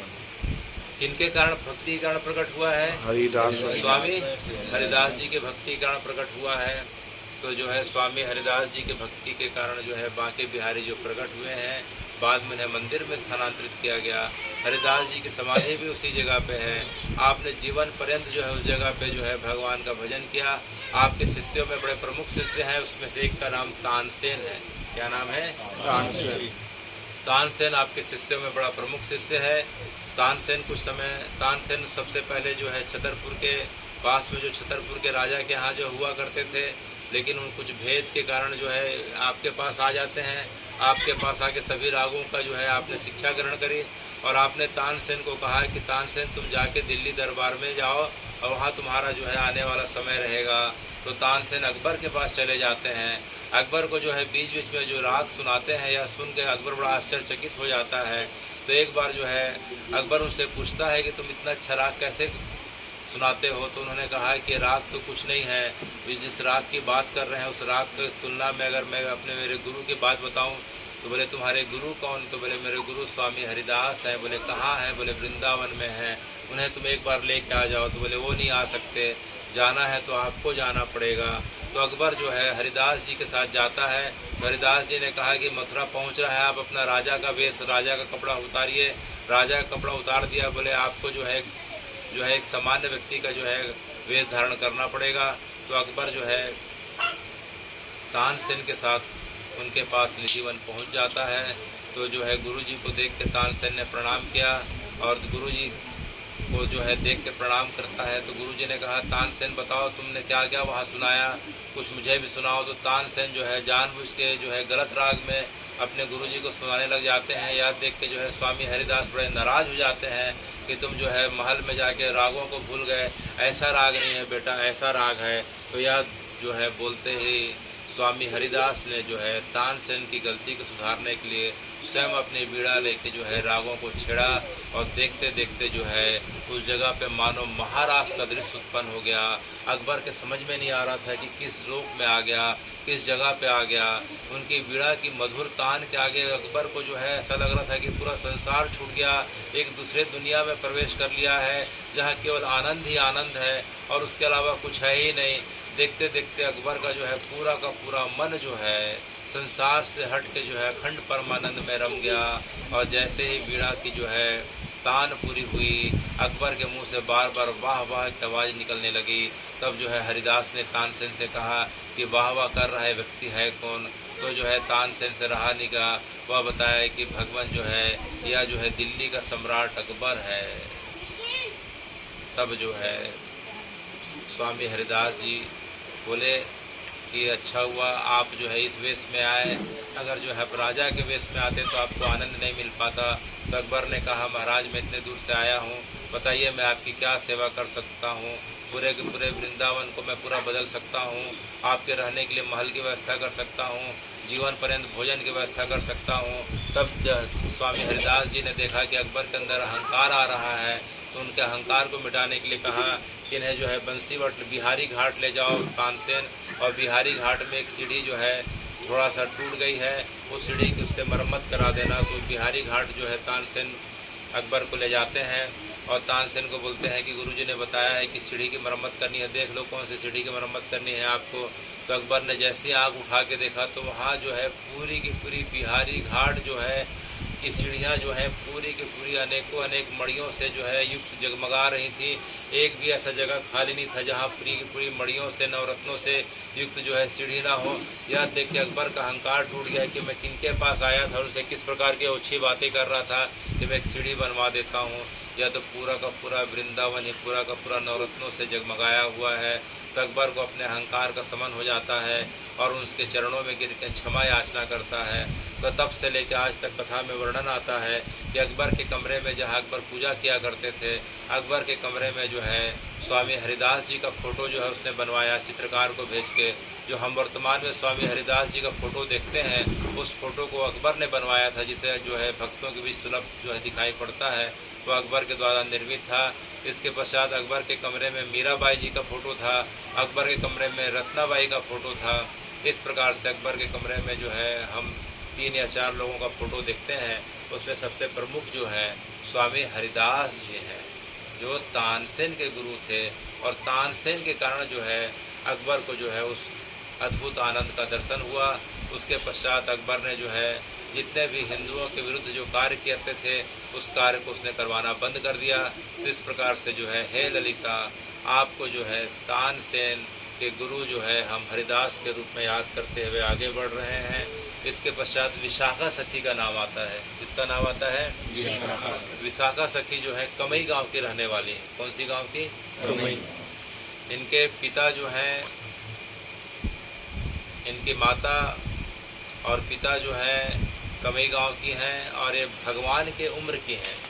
इनकी उम्र जो है भगवान के उम्र की है। श्री जी की जो उम्र बताई गई है उसी उम्र की है, अर्थात श्री जी के हम उम्र की बताई गई है। इनके पिता पवन नाम के गोप है और माता का नाम जो है वाहिका नाम की गोपी है। पिता पवन है, माता वाहिका है, और जो है आपकी उम्र श्री जी की उम्र के बराबर बताई गई है। और आप कमई गांव में रहती हैं, और उसी समय जो है आपका 525 वर्ष पूर्व जो है आपका जो अवतार हुआ था, वह अवतार जो है हम देखते हैं कि जो है जिसके कारण जो है युगल किशोर भगवान का एक विग्रह प्रकट हुआ। वृंदावन में भगवान का एक विग्रह था, उसे हम क्या कहते हैं? युगल किशोर। बाद में जो है पन्ना आ जाता है, तो पन्ना में ही जो है एक महान संत का जन्म हुआ। वे संत जो है विशाखा जी के जो है अवतार बताए जाते हैं, जिनका नाम था हरि राम व्यास जी। क्या नाम था? हरि राम व्यास जी।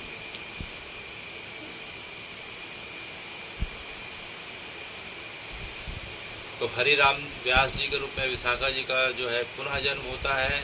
इसके पश्चात जो है हरि राम जी व्यास जी के अंदर जो है वैराग की बड़ी भावना आती है। कथा बड़ी लंबी है। वे वृंदावन चले जाते हैं। वृंदावन में उन्हें जो है युगल किशोर के दर्शन मिलते हैं, उनका विग्रह प्राप्त होता है। भगवान उन्हें युगल किशोर के रूप में दर्शन देते हैं। बाद में जो है वह विग्रह जो है आक्रमण के समय पुनः जो है पन्ना आ जाता है। तो विशाखा के रूप में हरि राम व्यास जी का जो है जन्म होता है। विशाखा जी के जो है पिता पवन गोप हैं, माता जो है वाहिका गोप हैं, और आपकी जो मुख्य सेवा बताई गई है वस्त्र और अलंकार की सेवा बताई गई है। किसकी सेवा बताई गई है? वस्त्र और अलंकार के लिए।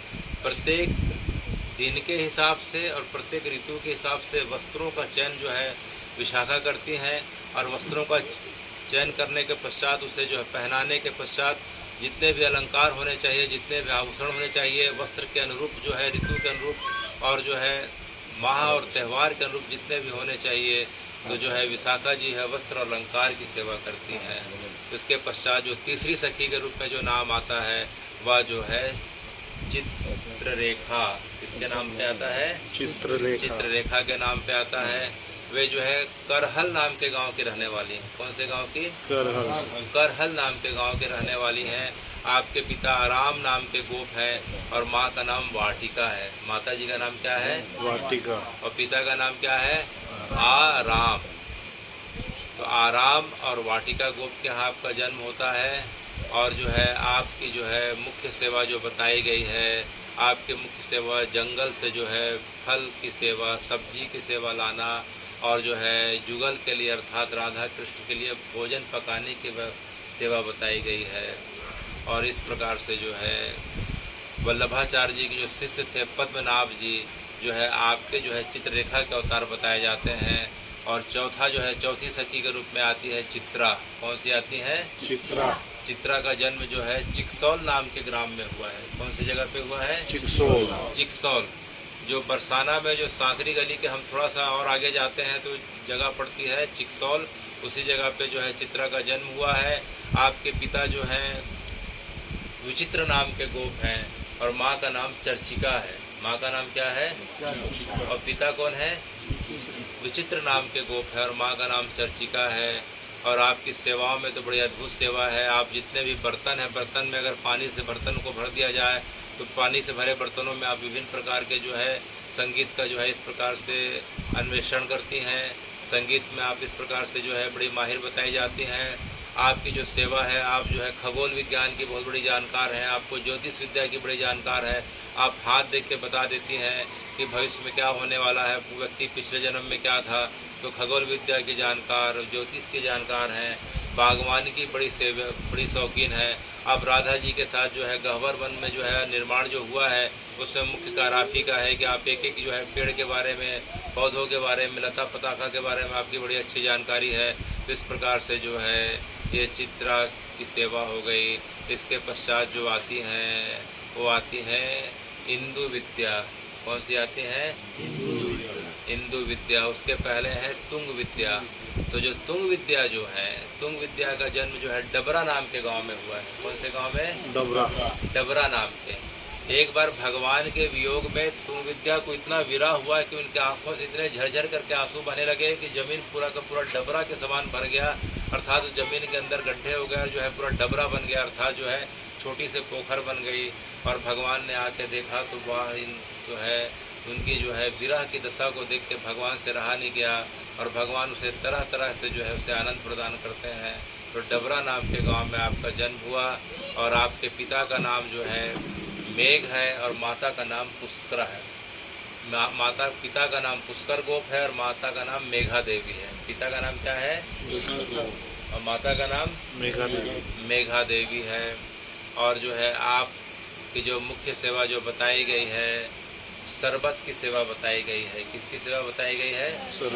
भगवान जब सो के उठते हैं तो विभिन्न प्रकार के जो है फलों का आप शरबत उन्हें प्रदान करती हैं। और इसके पश्चात जो है युगल को आप जो है अनेक चुटकुले सुनाती हैं, चुटकुले सुना के उनका मनोरंजन करती हैं। इसके पश्चात जो है वर्णन आता है इंदु लेखा का। किसका वर्णन आता है? इंदु लेखा का वर्णन आता है। इंदु लेखा सखी का जन्म आंजनौ ग्राम में हुआ है। कौन से ग्राम में? पिता का नाम सागर है, माता का नाम बेला है। और आप नृत्य और संगीत में जो है काफ़ी जो है प्रवीण है। और आपके मुख्य सेवा वीणा वादन के साथ जो है नृत्य और संगीत है। आपके नृत्य और संगीत को देख कर जो है युगल का मन जो है अत्यंत प्रमोदित हो जाता है, अत्यंत प्रसन्न हो जाते हैं। और आपके नृत्य संगीत की जो है हर समय चर्चा होते रहती है। तो जो है इंदु विद्या के बाद जो है फिर जो आता है, अब इसके पश्चात हम सुनते हैं कि जो है रंग देवी। किसका नाम आता है? रंग देवी। इनका जन्म जो है राकोली नाम के गांव में हुआ। रंग देवी और जो है सुदेवी दोनों बहन हैं। दोनों के माता पिता का नाम जो है रंगसार नाम के गोप और पिता रंगसार नाम के गोप है। माता नाम जो है करुणा देवी। माता का नाम क्या है? करुणा देवी। तो जो रंग देवी जो है रंग भरने में, रंगोली भरने में अत्यंत प्रवीण है, पहला। और दूसरा, इन्हें जानवरों की भाषा जो है समझ में आती है। ये जानवरों की भाषा को देख के बता देती हैं कि अब जो है भगवान कहाँ होंगे, किस स्थिति में होंगे, कब यहाँ आने वाले होंगे। अनेकों अनेक प्रकार की इस प्रकार की जानकारी रखती हैं। इसके पश्चात जो है बरसात के समय भगवान के बैठने के लिए अलाव जलाती हैं, गर्मी के समय पंखा करती हैं और ठंड में जो है अलाव जलाती हैं और अनेकों अनेक प्रकार से युगल की सेवा करती हैं। आखिरी में जो है नाम आता है सुदेवी का। किसका नाम आता है? सुदेवी। माता पिता वही हैं, दोनों सगी बहन हैं। पिता जो है रंगसार नाम के गोप है, माता करुणा देवी हैं। और सुदेवी के बारे में हम जितना सुने उतना कम है। आप जो है सुनहरे पर्वत पे आप जो है निवास करती हैं। कौन से पर्वत पे? सुनहरे पर्वत पे। रंग देवी का गांव क्या है? राकोली। और जो है सुदेवी का नाम क्या है? सुनहरा पर्वत। पिता रंगसार और माता का नाम क्या है? करुणा। तो इनकी सेवा के बारे में अगर हम देखते हैं तो सुदेवी की सेवा बड़ी अद्भुत सेवा है। सुदेवी जो है श्री जी की अर्थात हमारी लाली की जो है मुकुट की सेवा करती है। किसकी सेवा करती है? मुकुट। सिर के मुकुट की सेवा। मुकुट दो प्रकार के बनाती हैं, एक फूलों का मुकुट बनाती हैं, दूसरा सोने चांदी का मुकुट बनाती हैं। तो जो फूलों का मुकुट जो बनाती हैं तो उसमें जो है चंपा के फूल हैं, चमेली के फूल हैं, कदली के फूल हैं, अनेकों अनेक प्रकार के फूलों से जो है श्री जी के जो है मुकुट बनाती हैं। उसके पश्चात उनकी चोटी की सेवा। किसकी सेवा? श्री जी की जो है चोटी बहुत लंबी है, घुटने के नीचे तक आती है। उनकी चोटी को गूंथना, विभिन्न प्रकार के फूलों से उन्हें सजाना, तो उनकी चोटी की सेवा है। और जो तीसरी सेवा जो है उनके गले की हार की सेवा। किसकी सेवा? गले के हार। गले की हार की सेवा। तो मुकुट की सेवा, चोटी की सेवा और गले के हार की सेवा। परंपरा के हिसाब से जो है सखियों की जो है कथा का वर्णन जब हम सुनते हैं राधा अष्टमी के दिन, इसका जो है ज़्यादा प्रचार नहीं करना चाहिए, इसके बारे में ज़्यादा चर्चा नहीं करनी चाहिए, क्योंकि अष्टसखियों की वार्ता जो है सामान्य वार्ता नहीं होती है। इनके बारे में सुनना काफ़ी रहता है, इसके बारे में साधारण चर्चा, ग्राम्य वार्ता के रूप में इसकी चर्चा नहीं होनी चाहिए। तो इनकी चोटी की चर्चा हो गई, इनकी चोटी की सेवा हो गई, मुकुट की सेवा हो गई और गले की माला की सेवा हो गई। विभिन्न प्रकार के फूलों से जो है माला बनाती हैं, कभी मुकुट बनाती हैं, कभी चोटी बनाती हैं। इसके पश्चात इनकी जो सेवा जो होती है, ये जो है श्री जी के आँख में अंजन की सेवा अर्थात काजल की सेवा। किसकी सेवा? काजल। काजल की सेवा। श्री जी को जो है काले रंग के जो है काजल से जो है आँखों को लगाती हैं। तो श्री जी ने पूछा कि तुम जो है काले रंग का काजल क्यों लगाती हो? तो उन्होंने कहा कि हे श्री जी, इसलिए लगाती हूँ क्योंकि आपको काला रंग, श्याम रंग अत्यंत प्रिय है, इसलिए आपको जो है काले रंग का जो है अंजन लगाती हूँ। क्योंकि श्री जी को प्रिय कौन है? श्याम प्रिय है, भगवान प्रिय है। तो जो है काजल देख के जो है श्री जी को भगवान की याद आ जाती है और काजल के रूप में हर समय अपने नेत्रों में भगवान को धारण करके रखती हैं, इसलिए जो है काजल की सेवा। और तीसरा जो है सुदेवी के पास जो है सुर और सारिका अर्थात जो है तोता जो है, सुर और सारिका जो है तोता है और उनके बीच में संवाद कराती हैं। सुख और सारिका को जो है बड़ी अच्छी अच्छी बातें सिखाती हैं और जो है युगल के पास अर्थात राधा कृष्ण के पास बैठा के उनका जो है मनोरंजन करती हैं। तो किस प्रकार से मनोरंजन करती हैं?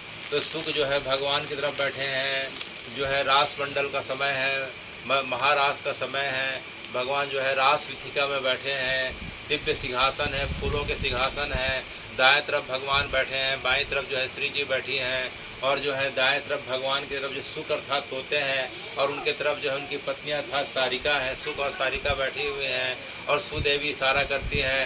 तो जो है सुख बोलते हैं कि अरे सारिकाओं तुम लोग जो है ये पूरा जो है ब्रजमंडल छोड़ के यहाँ से चले जाओ, हम लोग तुम्हें आदेश देते हैं। तो सारिका ने कहा अरे ब्रजमंडल छोड़ के चले जाओ, हम क्यों छोड़ के चले जाएं? तो बोलते हैं कि देखो ब्रजमंडल हमारे कृष्ण का है, हमारे कन्हैया का है, हमारे मुरारी का है, हमारे गोविंद का है, तुम अभी जो है ब्रजमंडल को छोड़ के चले जाओ। बोले क्यों छोड़ के चले जाएं भैया, हम तो बचपन से हैं, हमारे माता पिता भी यहीं रहते थे। बोले देखो तुम्हारी एक बात हमें पसंद नहीं आती। बोले कौन सी बात पसंद नहीं आती? ये तुम लोग जो है पेड़ में बैठ के फलों को जूठा करते रहते हो और कई बार जूठा फल को हमें खाना पड़ता है, जबकि हम तुमसे श्रेष्ठ हैं। शास्त्रों में बताया गया है कि कृष्ण सबसे बड़े हैं, उनसे बढ़कर कोई हो नहीं सकता, हम उनके सेवक हैं और हम सेवक होकर तुम्हारे जूठे फल खाएंगे। तो यह देख के सारिका बोलती हैं कि अरे अरे अरे तुम लोग कितने नादान हो, कितने मूर्ख हो, सुको तुम लोग कितने मूर्ख हो। बोले कैसे कैसे हम लोग कैसे नादान हुए? बोले तुम लोग बड़े अज्ञानी हो। बोले कैसे? बोले तुम्हारे जो है कृष्ण बोलते हैं कि हम ब्रजमंडल के स्वामी हैं, ये बात हमें जो है बिल्कुल समझ में नहीं आती। बोले कैसे? बोले किसी से भी पूछो, ब्रज में जाके पूछो कि ब्रज की स्वामिनी कौन है, तो किसका नाम आता है बताओ भाई? ब्रज की स्वामिनी कौन है? ब्रजेश्वरी किसका नाम है? रासेश्वरी किसका नाम है? और एक पेड़ पौधे की बात करते हुए, जंगल की बात करते हो, एक एक पेड़ों को किसने लगाया बताओ? राधा ने लगाया। एक एक पौधों को किसने लगाया बताओ? एक एक पौधों को किसने सींचा बताओ? तो बताओ कि पेड़ों पे लगने वाले फल पे किसका अधिकार होगा? हमारा होगा कि तुम्हारा होगा? बड़े चले आए हर चीज़ में हमारा बोलने लगे, चलो भागो यहाँ से। इस प्रकार से जो है बातें करते हैं तो भगवान है सुन के हंसने लग जाते हैं। राधा और कृष्ण जो है श्री जी और जो है भगवान एक दूसरे को देख के मुस्कुराने लग जाते हैं। फिर जो है सुख ने कहा अरे अरे जाओ तुम लोग किस प्रकार के, हम लोग को पता है। बोले किस प्रकार के हैं तुम लोग? बोले जवा पुष्प के समान हो। किसके समान हो? जवा पुष्प दिखने में सुंदर और बड़ा अच्छा दिखता है, लेकिन उसके अंदर कोई सुगंध नहीं रहती है। तुम लोग दिखने में तो बड़े अच्छे दिख रहे हो, लेकिन तुम्हारे अंदर किसी प्रकार की विशेषताएं नहीं, कोई गुण नहीं है। जाओ तुम लोग यहाँ से जाओ। यह सुन के जो है सब लोग हंसने लग जाती हैं। अरे तुम लोग भी जाओ यहाँ से, तुम लोग हमें जाने को क्या कर रहे हो? तुम लोग तो स्फटिक मणि के समान हो। यह सुन के उनको बड़ी खुशी हो जाती है, सुखों को सुन के बड़ी खुशी हो जाती है। तो देखो बड़ी बोला बोले इसमें ज़्यादा खुश होने की बात नहीं है। स्फटिक मणि पता है, स्फटिक मणि बस दिखने भर का सफ़ेद दिखता है, बाकी उसके अंदर कोई रंग नहीं होता। वो जिसके पास रख दो, जिस प्रकाश के पास रख दो, उसी प्रकाश को धारण करके उसी का रंग हो जाता है। उसके अंदर कोई विशेषता नहीं होती, उसके अंदर कोई गुण नहीं होती, वो सूखा है, वह कोरा है। उसी प्रकार से लोग स्फटिक मणि हो, यह सुन के फिर सुखों का चेहरा फिर से छोटा हो जाता है। अरे हम मणि सुन के अपने आप को अच्छा समझ रहे थे, ये फिर से हमारी बात इस प्रकार से जो है 2 मिनट में छोटी कर दी। यह देख के जो है राधा जी हंसने लग जाती है। राधा जी को देख के जो है भगवान हंसने लग जाते हैं। इसके पश्चात जो है उन्होंने कहा, सुको ने कहा, अब हमारी बारी है। देखो हमारे भगवान तो अंगूर के समान है। किसके समान है? तो भैया किस बात की खास बात है? अंगूर में ऐसी क्या खास बात हो गई अंगूर के समान है? बोले देखो अंगूर में छिलका नहीं रहता, अंगूर में बीज नहीं होते, अंगूर चारों तरफ से देखा जाए तो गूदा और उसमें रस ही रस रहता है। उसी प्रकार से हमारे भगवान पूरा रसमयी आनंदमयी है। इस प्रकार से भगवान के अंदर जो है किसी प्रकार के जो है कोई छिलका नहीं, कोई बीज नहीं, केवल रस के सिंधु हैं, आनंद के सागर हैं। अच्छा अच्छा अच्छा, तुम्हारे भगवान जो है अंगूर के समान है। तब जो है विशाखा के साथ जो है सुदेवी खड़े रहती है। वह बोलती है, सारिकाओं को इशारा करती है, अरे तेरे को सिखाया है, जल्दी बता जल्दी बता। तो सारिकाओं में से एक जो है सारिका खड़े होके बोलती है कि हमारी सखी जो है तुम्हारे भगवान तो जो है अंगूर के समान है, समझ में आता है, लेकिन अंगूर से ज़्यादा अच्छा हमें जो है गन्ने के समान लगते हैं। किसके समान लगते हैं? गन्ने। अच्छा, गन्ने के समान लगते हैं। यह सुन के लगा अरे वाह, तो हमारे भगवान की तारीफ कर रहे हैं। हाँ बताओ गन्ने के समान क्यों लगते हैं? तो सुख जो है सारिकाओं के पास आ जाते हैं। देखो आखिर तो हम मान गए, आखिर तुम लोग मान गए हमारे भगवान के अंदर कुछ ना कुछ है, हमारे भगवान के बारे में बोल रहे हो गन्ने के समान है, बताओ गन्ने के समान क्यों है? बताओ बताओ, हम भी सुनना चाहते हैं। तो जो है सब सारिका लोग एक साथ कहने लगे, गन्ने के अंदर रस होता है, समझ में आता है। बोले हाँ रस आता है, लेकिन रस निकलता कब है? रस निकलता कब है? जब तक गन्ना को पेरो नहीं तब तक गन्ने से रस नहीं निकलता। उसी प्रकार से जब तक श्री जी तुम्हारे कृष्ण को, तुम्हारे कन्हैया को जब तक मान करके पेरती नहीं, जब तक जो है मान करके डांटती नहीं, जब तक उन्हें उल्हाना नहीं देती, तब तक उनके अंदर का रस प्रकट नहीं होता। तो ये बताओ कि तुम्हारी जो है कन्हैया बड़ा हुआ कि हमारी श्री जी बड़ी हुई? यह देख के जो है तुना जो है उनका चेहरा छोटा हो जाता है, काला पड़ जाता है। और इन दोनों की बातों को सुन के जो है राधा और कृष्ण जो है फिर से जो है जोर जोर से हंसने लग जाते हैं, हंसने लग जाते हैं। इस प्रकार से दोनों के बीच विनोद होता है। और जो है सुदेवी की और जो है सेवा जो है बड़ी अद्भुत सेवा है। श्री जो है सुदेवी जो है जानवरों के हाव भाव को देख के जान जाती हैं कि भगवान इस समय कहाँ होंगे, कौन सा जानवर क्या हरकत कर रहा है, क्या उसकी जो है इस प्रकार से जो है जानवरों की स्थिति है उसके हिसाब से बता देती हैं कि भगवान कहाँ होंगे। तो जो है सुदेवी के साथ एक बार श्री जी जा रही थी, तो श्री जी ने देखा कि जो है अरे सुदेवी आज तो बड़ी खुश दिख रही, बड़ी प्रसन्न हो रही, क्या बात है? बोले जो है श्री जी बड़ी प्रसन्नता की बात है। बोले क्यों? देखो थोड़ी देर में भगवान इधर आने वाले हैं। अच्छा भगवान आने वाले हैं? बोले कैसे? बोले वह ऐसे कि मैंने अभी देखा कि जो आपका जो है वृक्षसार नाम का जो हिरण है, मैंने उसको इधर घूमते हुए देखा। बोले क्यों देखा? क्योंकि अपनी हिरणियों को छोड़ के इधर जो है दूसरे जगह पे आके घूम रहा है। जिस प्रकार से कृष्ण जो है अपने जो है गोपियों को छोड़ के, अपने जो है ब्रज वालों को छोड़ के, हमने सुना है कि वे द्वारका चले गए हैं, वे मथुरा चले गए हैं। कृष्ण का जो है भले बोलने के लिए हमारे साथ रहते हैं, लेकिन वे छोड़ के कब चले जाएं कोई पता नहीं। उसी प्रकार से जो मृग जो है कृष्ण का संग करने वाला है, जिस प्रकार से मृग अपनी मृगणियों को छोड़ के आया है, उसी प्रकार से जो है कृष्ण जो है उधर दूसरी गोपियों को छोड़ के हो सकता है इधर आने वाले हों। तो जैसे सुदेवी बोल रही थी, उधर से भगवान जो है उधर अपने सखाओं के साथ आ जाते हैं। अनेकों अनेक लीलाओं के माध्यम से सुदेवी जो है भगवान का जो है जुगल का आनंद प्रदान कर रही हैं। और इस प्रकार से जो है हम अष्टसखियों की वार्ता सुन रहे हैं। इन अष्टसखियों की वार्ताओं को जो है ज़्यादा प्रकाशित करने का शास्त्रों के द्वारा नियम नहीं बताया गया है। जब भगवान की कथा हमें जब मिलती है, तब जो है उसके पश्चात श्री जी की कथा, और श्री जी की जब कृपा होती है तो उनके सखियों की कृपा, और उन सखियों के कारण ही जो है हमें भगवान के दर्शन होते हैं। भगवान के दर्शन का मुख्य हेतु जो है भगवान की जो है श्री जी की अष्ट सखियाँ बताई गई हैं। क्यों? क्योंकि भगवान तो द्वापर में आए थे, भगवान तो चले गए, लेकिन भगवान को पाने का जो उन अष्ट सखियों ने, उन गोपियों ने सरल उपाय बताया था, वह उपाय कौन सा है? वह उपाय कौन सा गीत है? गोपी गीत। वह कौन सा गीत है? गोपी। तो तब से लेके आज तक जो है गोपी गीत भगवान का तो जो है हृदय बताया गया है, लेकिन जो है भक्तों का लिए जो है वह संजीवनी का काम करता है। जिस गीत को गा के जो है गोपियों ने भगवान को पाया था, उसी गीत को गा के भक्तों ने भगवान का दर्शन पाया है। तब से लेकर आज तक पा रहे हैं और आने वाले समय में पाते रहेंगे। तो जिनके पास गोपी गीत की जो है वो रखी है, उसको सब खोल लें। अब कथा के अंतिम चरण में हम गोपी गीत का पाठ करने वाले हैं। जिनके पास मोबाइल हो, मोबाइल में देख सकते हैं और गोपी गीत का प्रारंभ करेंगे। गोप्यः ऊचू जयति तेऽधिकं जन्मना व्रजा श्रयत इंदिरा शाश्वतरहि दैत्यदृश्यता दिक्षुतावका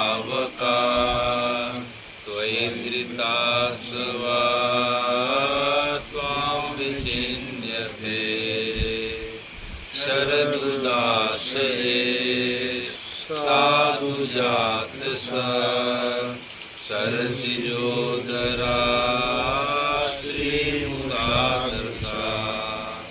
सुरत्नाकृते अशुल्कदासिका वरदनिघ्नतो नेह किं वदा विषजलापया व्याघ्रराक्षसा वर्षमारुता वैद्युतानला विस्मयात्मका विश्वतो भया ऋषभते वयं रक्षितामुः न खलु गोपिका नन्दनो भवान् अखिलेहिनाम् अन्तरात्मते विघ्नसाधितो विश्वगुप्तये सखो देवान्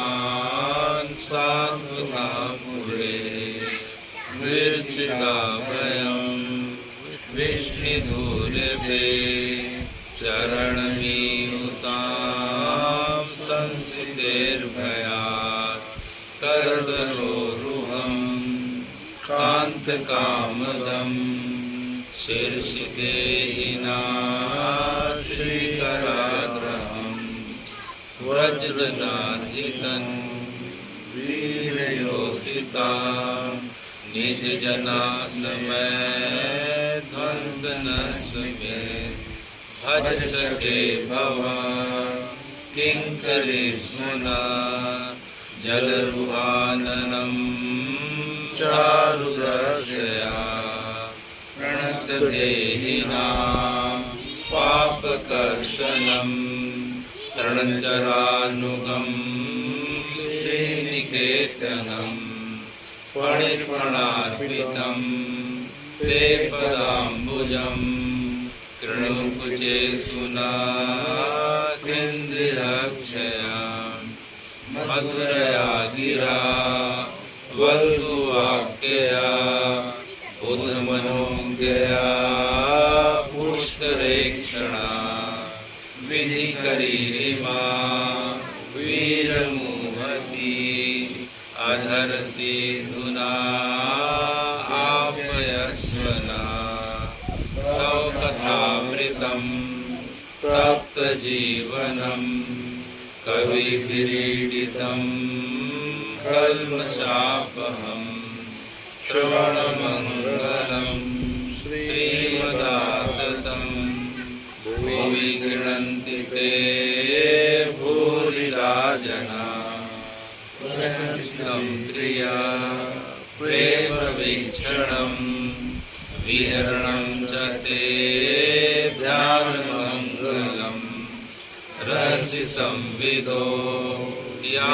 हृदयस्पृशा कुहकनो मना शोभयन्ति चरसि यद्व्रजा चारयान् पशून् नलिनसुन्दरं नाथ ते पदम् शिशिराङ्कुरै सीदति विना कलिलतां मनाकान्त गच्छति दिनपरीक्षये नीलकुन्तले वनरुहाननं विभ्रदावृतं धनरज्ज्वलं दर्शयन्मुहुः मनसि न स्मरावीरयक्षसि प्रणतकामदं पद्मजार्चितं धरणिमण्डनं ध्येयमापति चरणपङ्कजं सन्तमं च ते रमणस्तने सुरयातिहन् सुरतवर्धनं शोकनाशनं स्वरितवेणुना सुषुचुम्बितम् इतररागवे वारिणं नृणां वितरवीरनस्ते धरामृतम् नन्दिकाननं त्रुटिर्युगायते त्वां पश्यतां कुटिलकुन्तलं श्रीमुखं च ते जडोदीक्षतां वक्ष्मदृश्यतां पतितनया भातृबान्धवा नतिविलङ्घ्यते अच्युतागता गतिविदस्तवो गीतमोहिता कितवयोसिता कस्य जैनसि रहस्यसंवृतं याजयस्वयं प्रसिदाननं प्रेमवीक्षणं मृदुरश्रियो वीक्ष्यतां ते मुहूर्ते मोयते मनः व्रजमनोकसा व्यक्तिरङ्गते वृजलहङ्कृतं विश्वमङ्गलम् यत्तोऽस्महात्मनां स्वजनेन्द्रजां यत्तो सुजात चरणं बाहुरुहं स्तनेषु वीताशयने प्रीदधीमहि कर्कशेषु तेनाटविट्मसि व्यथे न किञ्चित् कृपाधिर्मति दीर्घवधामुषाना कृपाधिर्मति दुर्भवतायुषाम्ना इति गोप्यारूढा सुस्वरं राजन् श्रीकृष्ण दर्शन लालसा तासामविर्मुक्षौरी श्यामन्मुखाम्बुजा पीताम्बरधरी साग्वा साक्षात् मन्मन्मथा पीताम्बरधरा साग्वी साक्षात् मन्मन्मथा पीताम्बरधरा साग्वी साक्षात् मन्मन्मथा।